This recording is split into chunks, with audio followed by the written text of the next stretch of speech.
विजयनगर येथील प्रशासकीय इमारतीच्या पिछाडीस विलास कोळी या वृद्धाचा खून करण्यात आला। या घटनेची माहिती मिळताच विश्रामबाग पोलीस घटनास्थळी दाखल झालेत।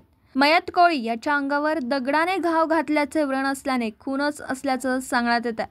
विलास कोळी हे सेवानिवृत्त कर्मचारी असून ते विजयनगर परिसरातच राहतात। गेल्या 2 दिवसापासून ते बेपत्ता असल्याची तक्रार नातेवाईकांनी पोलिसात दिली होती। आज त्यांचा मृतदेह आढळून आल्याने परिसरात एकच खळबळ माजली आहे।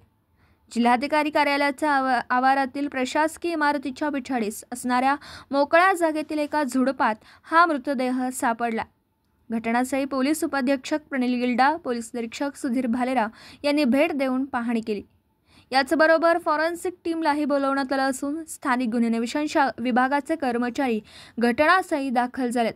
मृतदेहावर दगडाने वार केल्याच्या खुणा असून यामुळे हा खूनच असल्याचं सांगितलं जात आहे।